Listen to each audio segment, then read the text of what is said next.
Hello everyone, welcome to Trade. Today we're going to be seeing the trade review, the weekly trade review using the monthly and the weekly CPR, how we could have analyzed our trades. And this is, on this video, we're going to be checking from March 6th to March 10th. Like what happened, obviously one day there was a holiday because of Holi. So, see what happened. First we'll go ahead and put the weekly CPR on. This week the weekly CPR didn't give us so much of a direction, but the monthly CPR really helped us in trading. We will be seeing how.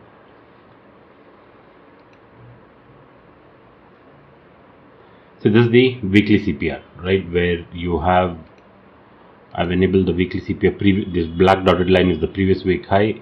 This is R1 of weekly CPR, and these three lines are the weekly CPR.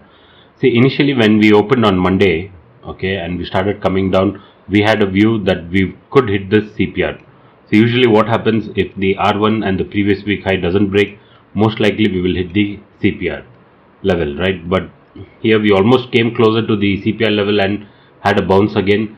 So it kind of remained sideways, and then after Thursday we got a pretty big gap down, right? So even on Thursday when we were falling, we expected the market on Friday to hit the CPR level. We didn't expect such a big gap down, right? The gap down came because of the US market, so we would not know that. But on Thursday, after this market closed, we were expecting it to come either until 41,000 or this 40,800 level, but we gapped down itself below the CPR and kind of hovered around the CPR level and closed for the day. We could have traded pretty well this week, right? The weekly CPR didn't give us a very good direction this week, but most of the weeks and previously even in my trade review I've shown that the weekly CPR has worked. But when we check the monthly CPR levels, obviously whenever the week starts again, next from Monday we will have our new CPR levels, right? So the weekly CPR, we can be prepared for that. Now when we check the monthly CPR, there was a clear cut kind of a move, meaning, see, when we opened, see, after last Friday huge gap up, a lot of us would have thought we are going to break out and go higher, right? But exactly where there was previous resistance and closer to this monthly R1, we kind of got this evening star. Whenever after an up move we see this type of an evening star, right, this is the price action that we should be careful. And there was a nice short trade on the downside. See, the moment this got rejected, we were having a view that we could come and hit the monthly CPR again, right? But obviously not within this week, probably not. We didn't expect it to happen in the same week, but we were expecting there is a possibility we could come to retest this monthly CPR level at 40,700. So a lot of things was pointing us, telling that we could retest this level, but all that came in a gap down, and there was nothing much tradable. If on Friday we had opened flat, and if we had come down, this would have been a crazy move to trade. And see what happened over here again, when kind of this trend line broke, we could have entered and gone long. This was a crazy trade. We took loss on this day where we kind of shorted here itself, and we failed to again re-enter and stop trading for the day. Then again on Thursday, right, this is the Thursday's price action. One day we had an off, so it was clearly we were taking some resistance at the same previous level where we were taking resistance, and there was an overall divergence in all the oscillators. There was divergence, plus price was making almost equal high, and this was like a double top. We knew even this up move won't sustain. The moment we saw this type of a candle, right, the moment we saw this type of an huge bearish candle, we knew we were going to slip on the downside, and our target was 41,200, which did achieve on Thursday. Now if I just shift to a 5-minute chart, see, there was a clear cut, like an evening star type of a pattern over here, and this itself showed that there could be some selling pressure, and we were able to trade this pretty well. Now if we just see how we did in this March series until this 11th, if I just go to my PNL screen, why nothing is there?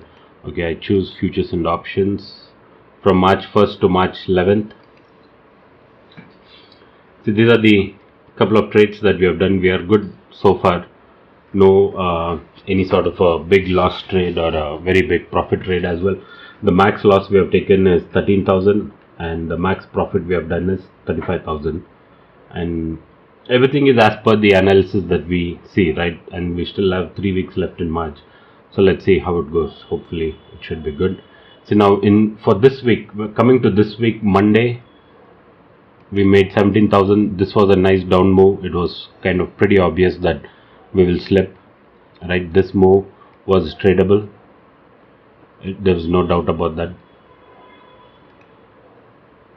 Sorry. So that is where we made money on Monday. Then on Wednesday we took a loss because we didn't want to re-enter. See, we kind of took a short position here, assuming we will come retest this day's low and bounce. But from here itself, when this trend line broke, let me clear all the diagrams and let me put off this CPR. So the best trade was when kind of this trend line broke. That's what even we posted in our group.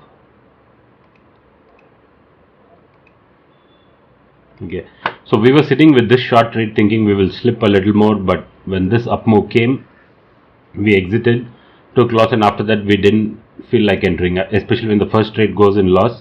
I tend to just stay out of the trade for the day. But if we had re-entered, right, this was a beautiful up move where we could have easily captured. See, I need a move of at least like what we got in this Thursday, 300 or 400 points move for me to make some good money, right? Even this 300 point move, we could have made money, but we stayed out of the trade. And this was this type of fall after seeing some kind of a divergence from a resistance level is not a very difficult trade to take, right? So this Thursday we captured this down move. See, we expected the down move to come after a bounce, right? We didn't expect such a big bounce. Though the bounce came, then we perfectly traded this without any problem. That's why we see little more profit, that is 35,000. And the Friday there was hardly anything. Probably this was just one small scalping trade that we did. See, a lot of my option trades are scalping where I enter and exit multiple times. So even on Thursday, it's not that we sat the entire move, right? If I go on a 5-minute chart, what we did is, and if I just put on the daily CPR, see, what we did is we took this first trade until the pivot, we exited, and then took one more trade here. So that way we do a lot of scalping and make money in option buying. The option buying, the secret is to enter and get out of the trade as soon as possible. On Friday there was hardly anything. Probably this was just one small move here is what we captured, and then we kind of expected the market to be sideways as shared in our group. But if this level had broken on 15 minutes before 1:30 or 2, right, obviously some breakdown came in the end, we were not interested. After 3 is something that we don't take a fresh trade. If we are already in a trade, we wait until 3 o'clock, but after 3 we don't try and take a fresh trade. See, if this breakdown had come, say probably at 1:30 or something, right, early on, if we had broken 40,200, yes, we would have re-entered for a target of 40,200, but that didn't work out. So this is how we have done in this March series, and last week was 3 days, this week was 4 days. We still have another 3 weeks left, so let's see how it goes. Hope it goes well. And if anybody is interested in learning to trade, a lot of them have been reaching out to me. So I put forward this set of videos where from the basic we go all the way until the futures and options and good momentum and a reversal option buying kind of a setup. Right, this is an option buying setup, right? How we make money in scalping in options the right way. And there are some extras and some checklist and some trade examples. These will be uploaded within a day. So these are the learning material that I've put forward, and this is what even I use. So if anybody is interested, the link will be there in the description. You can just click on it, or you can DM me on Instagram to get some updates on this. And along with this is a nice platform, Tag Mango, where I've uploaded these videos. It's pretty good, where you have about 10 videos, and along with this, and a group also comes, like a messaging group where I can broadcast the market daily updates. So if you just subscribe to this, you'll be part of this group as well and part of this learning material, right? So if anybody is interested, please check this out. For the content that you're going to get for the price, it's going to be superb and will definitely change the way you trade. So that's it for this video and this weekly trade review. Let's see what happens next week, and hope we can continue making money in this March series. Thank you.